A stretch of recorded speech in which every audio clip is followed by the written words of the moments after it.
इस वीडियो में मैं आपको बताने जा रहा हूँ मेमोरी एड्रेस मैपिंग के बारे में। तो चलिए शुरू करते हैं।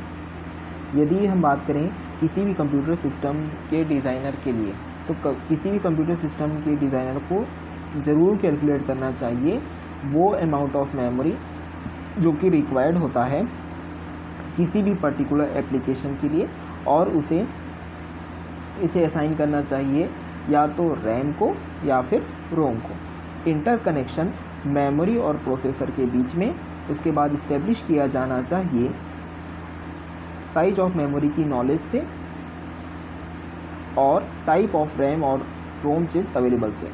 एड्रेसिंग ऑफ मेमोरी इस्टेब्लिश किया जा सकता है by means of a table जो स्पेसिफाई करता है मेमोरी एड्रेस को, जो कि असाइन किया जाता है प्रत्येक चिप को। टेबल को कहा जाता है मेमोरी एड्रेस मैप। यह एक पिक्टोरियल रिप्रेजेंटेशन होता है असाइंड एड्रेस स्पेस का प्रत्येक चिप के लिए सिस्टम में।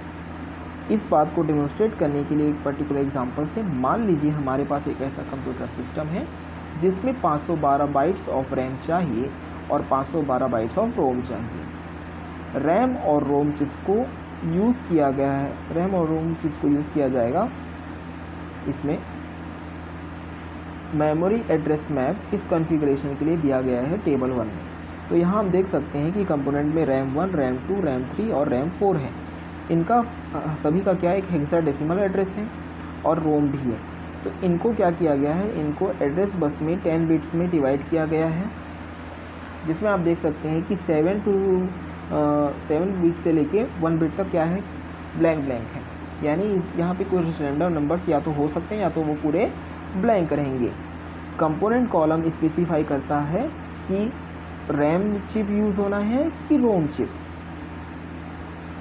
हेक्साडेसिमल एड्रेस कॉलम असाइन करता है एक range of hexadecimal equivalent address प्रत्येक चिप के लिए। एड्रेस बस लाइन जो कि लिस्टेड है थर्ड कॉलम में, एड्रेस बस लाइन जो कि लिस्टेड थर्ड कॉलम में, भले ही यहाँ पर 16 लाइन्स है एड्रेस बस में, लेकिन टेबल में शो किया गया सिर्फ 10 लाइन्स, क्योंकि अदर 6 लाइन्स यूज नहीं होते हैं इस एग्जांपल्स में और उन्हें कंसीडर किया गया है कि वो 0 हैं। Small x under the address bus line designate करता है उन लाइन्स को जो कि कनेक्टेड होने चाहिए to the address inputs in each chip. RAM chips में 128 बाइट्स होते हैं और उसमें ज़रूरत पड़ती है 7 एड्रेस लाइन्स की।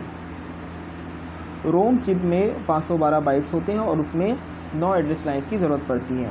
एक्स ऑलवेज कनेक्ट असाइंड होता है to the low order bus lines 1 through 7 for RAM के लिए and lines 1 through 9 for the ROM. यह आवश्यक होता है कि डिस्टिंग्विश करने के लिए 4 रैम चिप्स के बीच में, जिसके लिए हम साइन करते हैं एक डिफरेंट रेंज। इस पर्टिकुलर एग्जांपल में हम चूज़ करते हैं बस लाइन्स 8 और 9 को, ताकि हम रिप्रेजेंट कर सकें 4 डिस्टिंक्ट बाइनरी कॉम्बिनेशंस को। यहाँ पर नोट करना है कि any other pair of unused बस लाइन्स चूजन हो सकता है for this purpose. Table clearly show करता है कि 9 लो ऑर्डर बस लाइन्स कॉन्स्टिट्यूट करते हैं एक मेमोरी स्पेस रैम के लिए, जो कि इक्वल होता है टू 29, यानी कि 512 byte. Distinction between RAM and ROM address done होता है विद अनदर बस लाइन। यहाँ पर हमें चूज़ करना है line 10 for this purpose.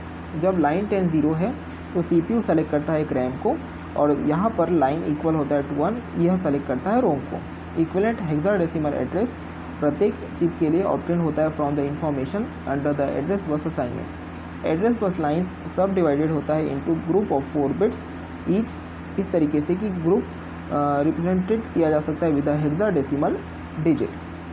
First hexadecimal digit represent करता है लाइन्स 13 to 16 और यह हमेशा 0 होता है। नेक्स्ट हेक्साडेसिमल डिजिट रिप्रेजेंट करता है लाइन्स 9 to 12, लेकिन लाइन्स 11 और 12 ऑलवेज 0 होते हैं। तो रेंज ऑफ हेक्साडेसिमल एड्रेस प्रत्येक कंपोनेंट के लिए डिटरमाइन किया जाता है from the x associated with it. ये एक्स रिप्रेजेंट करता है एक बाइनरी नंबर को जिसका रेंज हो सकता है an all 0 to all 1s value. इस वीडियो में बस इतना ही। इस वीडियो को लाइक करें, शेयर करें और हमारे चैनल को जरूर सब्सक्राइब करें। Thank you.